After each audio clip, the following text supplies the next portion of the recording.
Her true story, from Michigan. They charged me rent to stay in the home I built, so I called the sheriff and changed the locks. They laughed when I packed, but they cried when they saw who owned the deed. Mom, you're lucky we're only asking $600 a month. You're not exactly Airbnb material.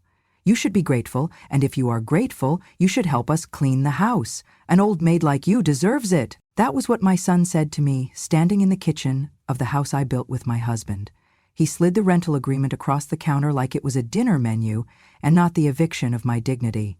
My name was still barely dry on the lease line when my daughter-in-law chimed in from the living room, her voice coated in faux sweetness. We figured this was the fairest way, just to make sure everyone's contributing. I did not answer right away. I looked down at the papers in front of me, then up at the chipped tile on the kitchen wall, tile I laid myself, back when my knees did not ache and my hands were steady. 40 years ago, my husband and I dug the foundation for this home with our own backs. I picked out the windows, hammered the fence posts, planted the first rose bush out front. Now I was being asked to pay rent to live in it. After my husband died, I moved in with my son and his wife, thinking it would bring us closer together. The house was big enough for all of us, and I thought they'd appreciate the help. I cooked, I cleaned, I even babysat their kids when they still lived here. I thought we were a family, but slowly, things changed. First, they asked me to move into the smaller room for privacy. Then they started labeling food in the fridge with their names. Eventually, they stopped including me in dinner plans altogether, telling me they were eating out or already ate when I asked. And then came the talk about utilities. We're just stretched thin right now, my son said one evening. Groceries, electric, internet, it all adds up. I understood that. I offered to help out. I handed over my monthly Social Security check to cover groceries and bills. But apparently that was not enough. A week later, he brought me the lease. I was to pay $600 a month for housing. No discussion, no warning, just a statement of fact, like they were doing me a favor. I did not argue. I did not plead. I did not ask why my own child had reduced me to a line item in their budget. I just stared at the paper, my hands resting on the kitchen counter that still had the burn mark from when I scorched the Thanksgiving gravy pot 2 decades ago. I asked one question, "Is this your idea?" I looked at my son, waiting. He hesitated. "It's just something we both talked about." We, of course, meant his wife. I nodded. I went to my room that night and stared at the ceiling, unable to sleep. I ran my fingers over the photo frames I had brought with me. The wedding picture, the family vacation to Mackinac Island, the birthday parties. Every memory suddenly felt like it belonged to someone else. I thought of my husband, of how hard we had worked to give our only son a home, an education, a future. How we skipped vacations and pinched pennies so he could have the best. How we built this house, one nail at a time, so he would never know what it meant to be without shelter. And now, I was being charged to live in the shelter I gave him. I felt like a guest, no worse than a guest, a tenant, a liability, a woman whose value had expired. The next morning, I signed the paper, not because I agreed, because I needed time. Time to figure out how far the rot had spread. Time to see if the child I raised was still somewhere inside the man who had handed me a lease to my own home. But inside, something cracked. It was not anger, not yet. It was something quieter, heavier, a realization. They did not see me anymore.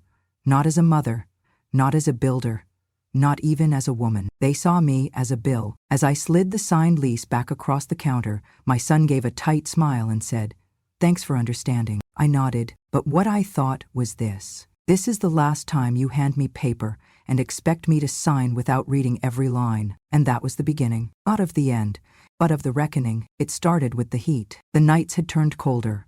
Michigan cold, the kind that bites through your skin and settles in your bones.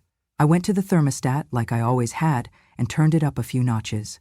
Not to anything extravagant, just warm enough to stop the ache in my knees and keep the frost from creeping under the door. The next morning, I found a note on the fridge, handwritten, in my daughter-in-law's stiff, slanted script. "Please don't adjust the thermostat without asking.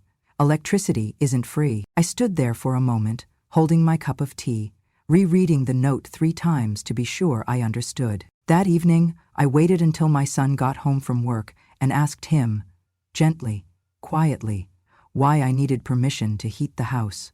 the house I had helped build, the house where he had taken his first steps, the house where I had rocked him to sleep through fevers and nightmares and broken hearts. Before he could answer, she cut in. Just because she gave birth to you doesn't mean she gets a free pass for life. The words hit like a slap. I turned to her, expecting some trace of regret on her face, some flicker of realization at how cruel that sounded. But there was nothing. No shame, no hesitation, only calculation. She went on.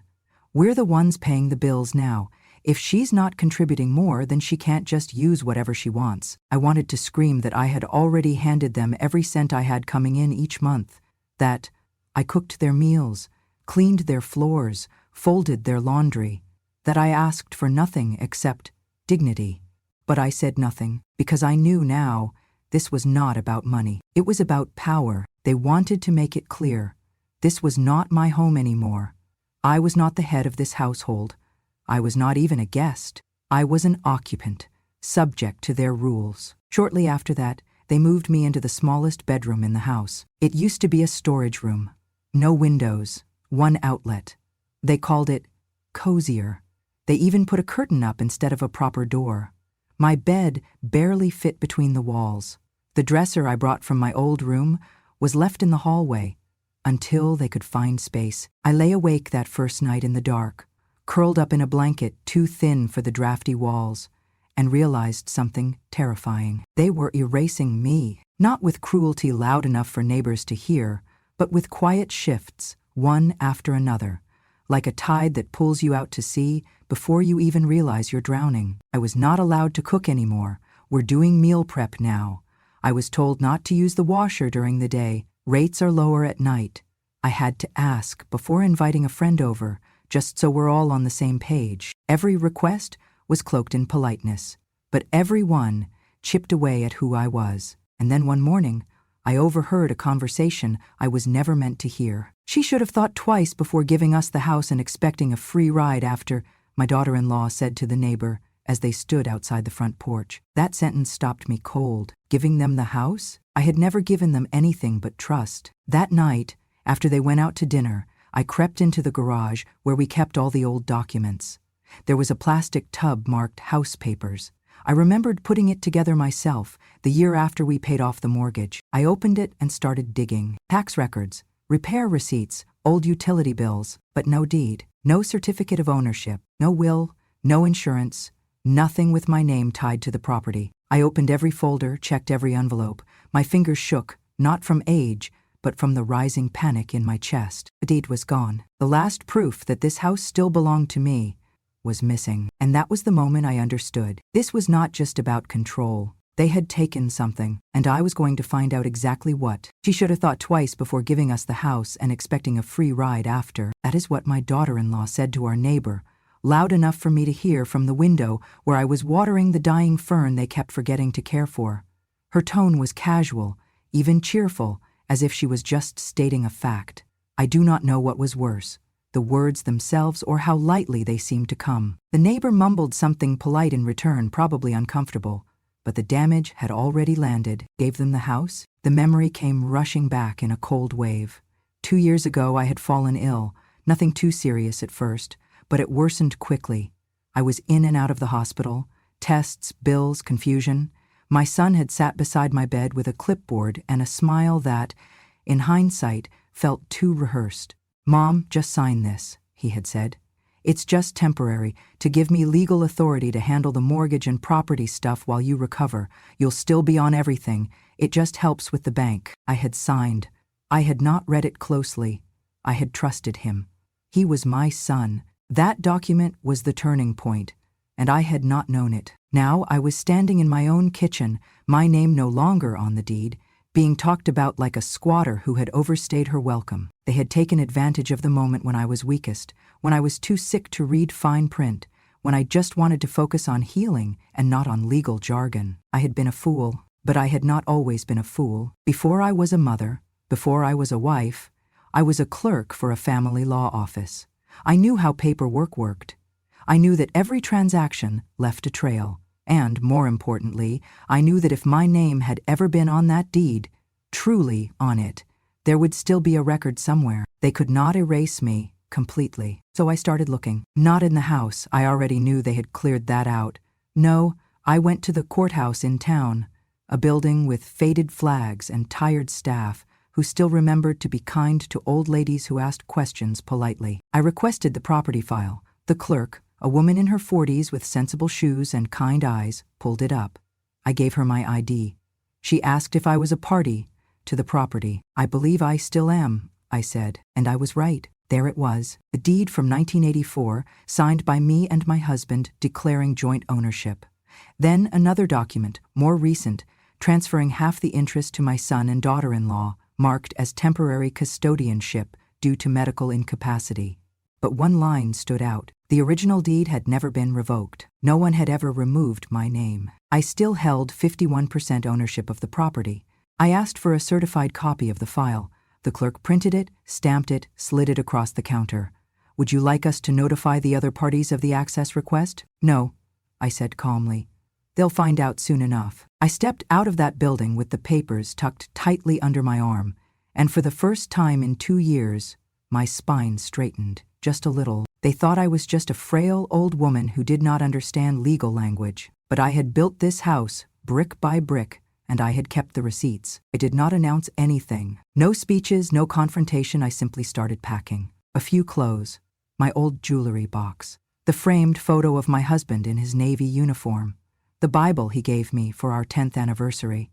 I placed everything gently into 2 suitcases I had not used in years, the kind with worn wheels and zippers that still remembered better times. I did not bother with the rest. Let them keep the furniture. Let them sleep in the bed I once bought with my first bonus check. Let them sit on the couch I picked out when my son graduated college. The memories were mine. The objects were just placeholders. I moved quietly from room to room, folding and stacking, thinking not of what I was leaving behind, but what I was reclaiming. That afternoon, as I wheeled my bags through the hallway, my daughter-in-law caught sight of me. She leaned against the doorframe, arms crossed, a crooked smirk on her face. "Well," she said, voice sweet with venom, "looks like she finally got the hint. Took her long enough." She did not ask where I was going. She did not offer to help. She just watched with the kind of satisfaction that comes when someone believes they have won. My son came down the stairs as I reached the front door. He paused. His eyes met mine, but they were empty, distant, as if he had already decided I was someone he no longer had to care about. He did not say a word. I opened the door myself. It was not a dramatic exit.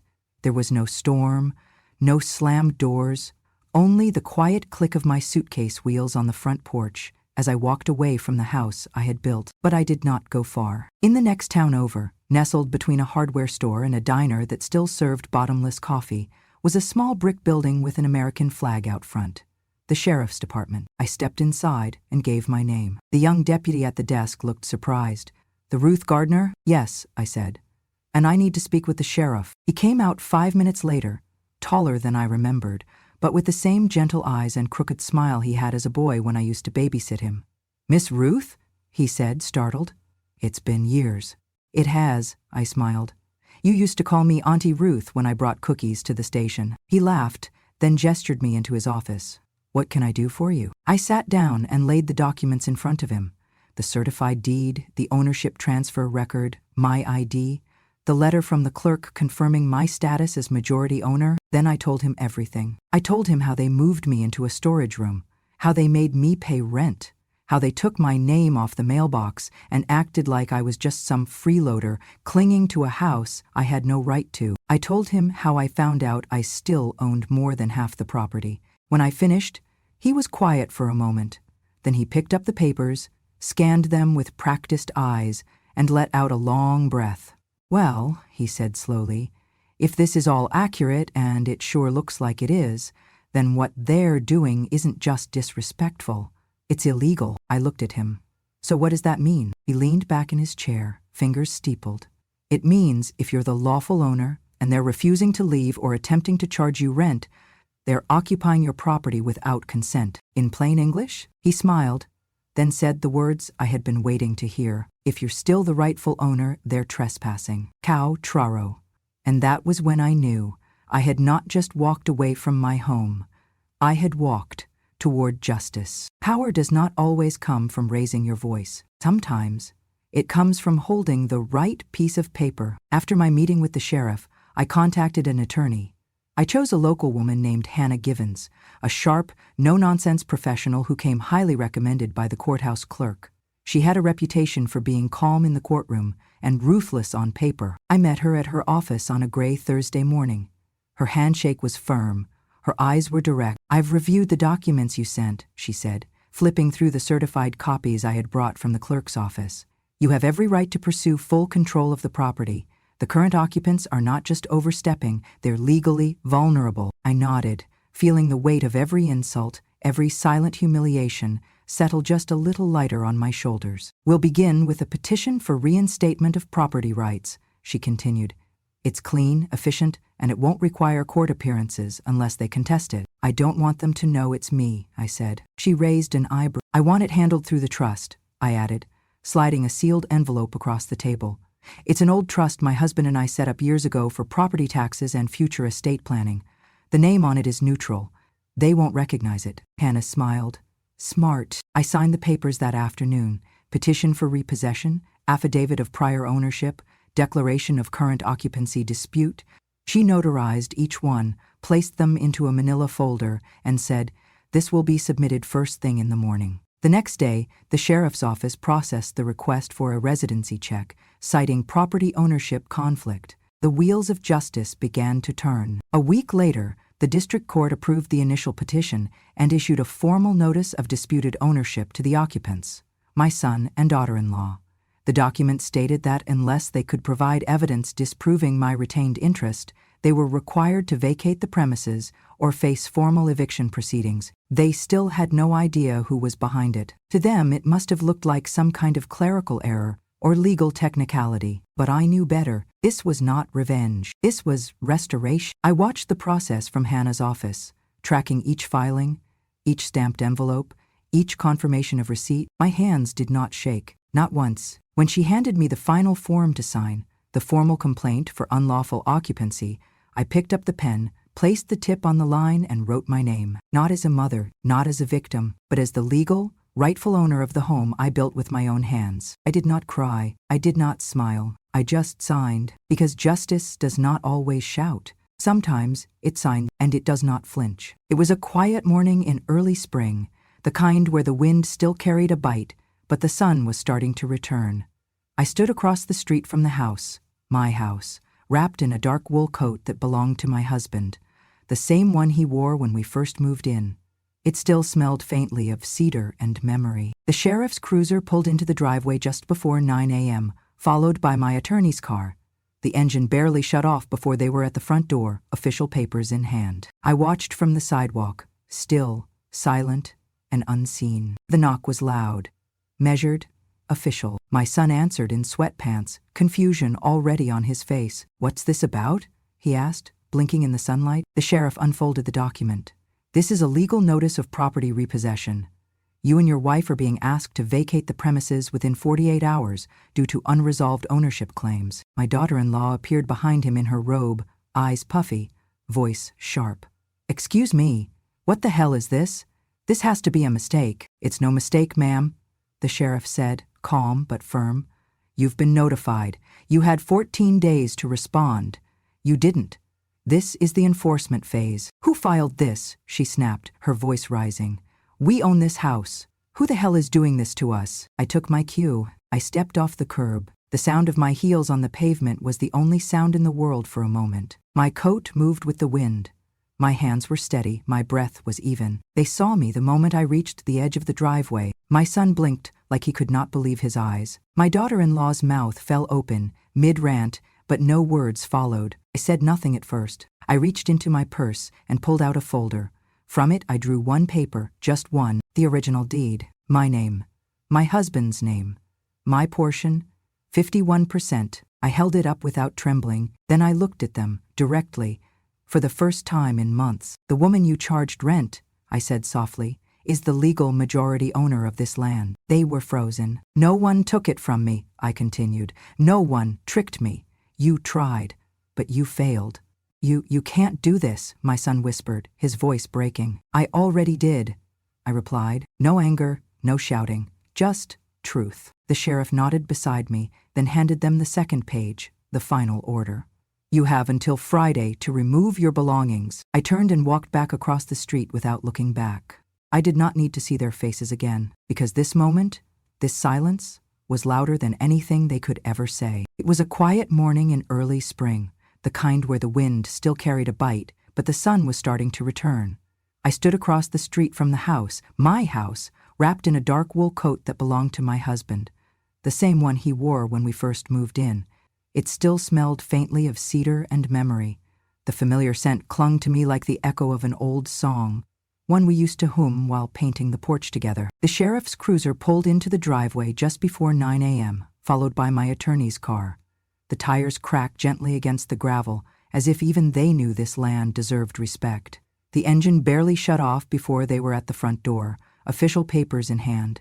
I watched from the sidewalk, still, silent, and unseen, like the ghosts they had tried to make me into. The knock was loud, measured, official. It wasn't just a knock, it was a sentence. My son answered in sweatpants, confusion already on his face. His hair stuck up on one side and he rubbed his eyes like a child too slow to realize the rules had changed. What's this about? He asked, blinking in the sunlight. The sheriff unfolded the document. This is a legal notice of property repossession. You and your wife are being asked to vacate the premises within 48 hours due to unresolved ownership claims. My daughter-in-law appeared behind him in her robe, eyes puffy, voice sharp. Excuse me?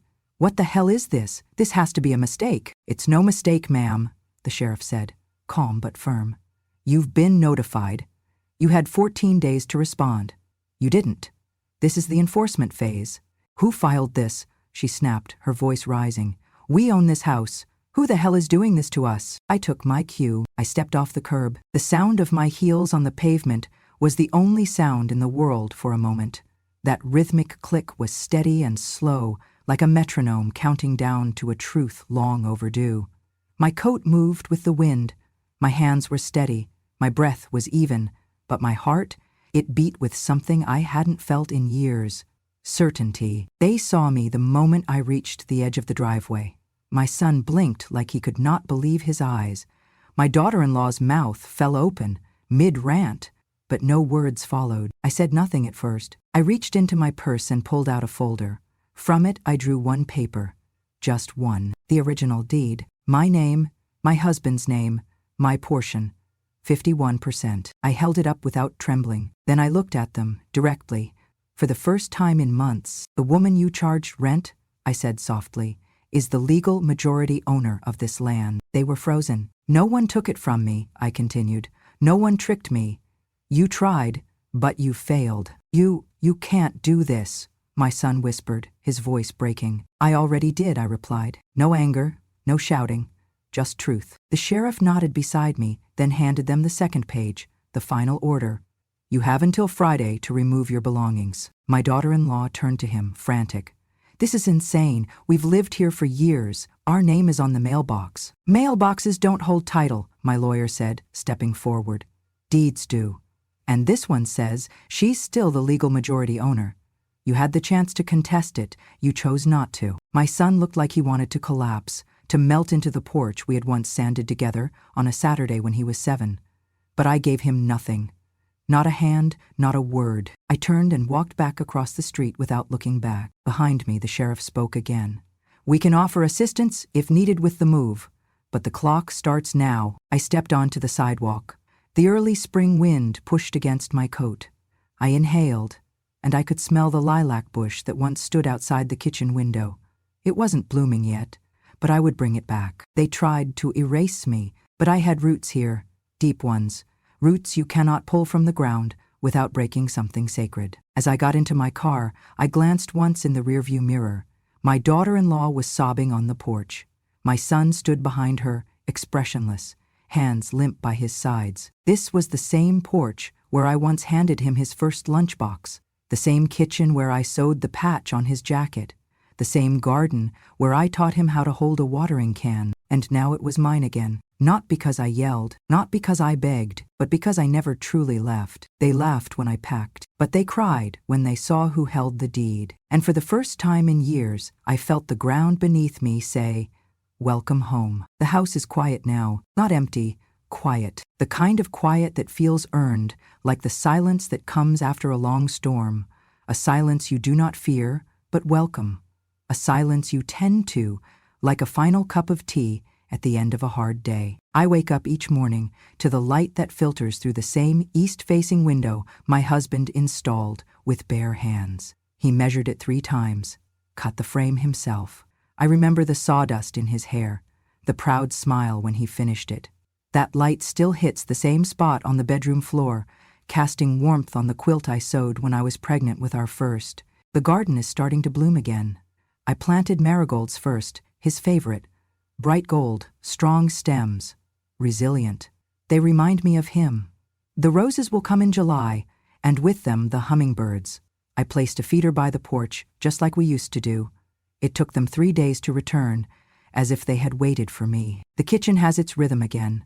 I keep the tea kettle polished, the counter clean, and the photo of him, smiling in the backyard, paint on his shirt, framed by the windowsill.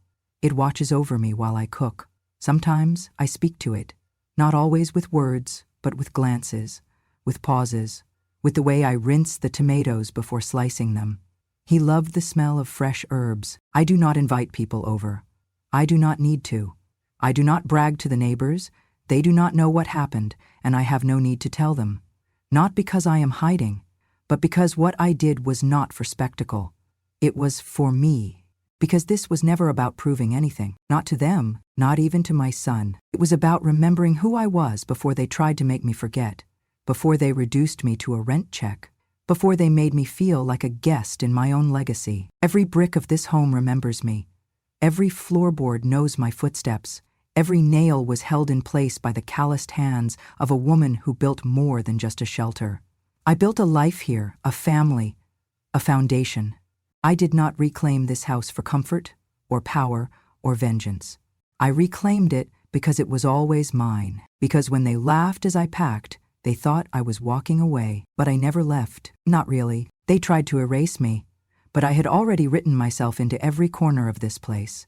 Into the garden, the walls, the warmth. My story is carved into the grain of the wooden beams, whispered through the cracks in the floorboards, tucked inside the seams of every curtain. I do not need them to thank me. I do not need them to change. I only needed them to know one thing. I was never weak, and I was never leaving. I just needed the right moment to come home. Now, I take my time. I journal in the mornings. Nothing grand, just reflections. Lists of what I see outside the window. Notes to myself. Letters I will never send. Some to my husband, some to the girl I used to be. I sit on the porch in the afternoons, sipping tea, watching birds, letting the sun warm my knees. Sometimes a neighbor waves. I nod. We exchange smiles. They think I am just a quiet old woman who loves her flowers. And they are right. They do not need to know the rest. At night, I read. I fall asleep with a lamp on. I let the heater run without asking anyone's permission. And in the dark, I feel not fear, but fullness. Because justice does not always arrive in a roar. Sometimes it returns in whispers, in locked doors, in fresh blossoms, in peace, and in the quiet satisfaction of knowing I am home, not because I demanded it, but because I never stopped deserving it. The first time I met Arthur, I was not looking for anyone. I was at the community center for a pottery class, something I had always wanted to try, but never had the time for. My hands were stiff that morning, and the clay felt too cold, too wet, too unfamiliar. I was ready to leave halfway through when he sat down beside me and said, "Most people quit before the second lump." I turned to him, eyebrows raised. "That's the secret," he said with a crooked smile. "The first lump's always ugly. It's the second one that teaches you patience." Arthur was in his early 80s, tall and wiry, with silver hair that curled over his ears and glasses always sliding down his nose. His hands were stronger than mine, though marked with old scars used to. Build boats, he told me. Not for a company, just for joy. Said the water always made him feel honest. We talked over lopsided bowls and awkward lumps of clay. He made me laugh without trying. He never complimented my looks. He complimented my observations, my way of seeing, my spine made of braided rope, as he once put it. I hadn't felt seen like that in decades. He never asked about my past. He waited until I told him. And when I did, about the house, the rent, the papers, the sheriff, the silence, he didn't flinch, just nodded, his hands resting calmly on his apron. "They underestimated you," he said, "and you still chose quiet over cruelty. That takes a kind of strength most folks don't understand." Arthur wasn't flashy. He brought me jam he made himself. He wore the same brown corduroy jacket, even when it got warm. He liked crossword puzzles in pen and soup without salt. But he looked at me like I mattered, like my silence was full, not empty. Our friendship grew in rhythms. Tuesdays at pottery, Fridays at the farmer's market, Sundays in the garden. He helped me repair the birdhouse my husband once nailed to the maple tree. He sat with me on the porch during storms. He listened to the same stories more than once and never interrupted. One evening, as the sun sank low and the sky turned the color of ripe peaches, he reached for my hand. No big speech, no fanfare, just warmth, and something in me, something buried under years of being overlooked, opened. We didn't talk about marriage. We didn't need to. We talked about tomatoes and novels, Bach and blueberry pie. He showed me how to use a chisel. I showed him how to preserve herbs in oil. We built a bench together for the garden, carving our initials underneath like teenagers with secrets. He kissed my forehead every time he left, called me darlin' without making it sound like pity. He never asked to move in, but he brought over his favorite mug, and it stayed on my shelf like it belonged. Some evenings we danced slowly in the living room, no music, just the ticking of the old wall clock and the soft sound of two people choosing peace. My neighbors began to notice. One of them asked if he was my boyfriend. I laughed. I told her, "He's my beginning again," because that's what Arthur was.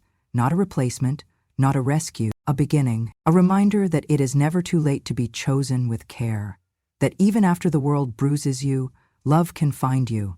Not because you need saving, but because you finally stopped hiding. Now, when I wake in the morning, there are 2 chairs at the table, 2 mugs, 2 toothbrushes in the bathroom.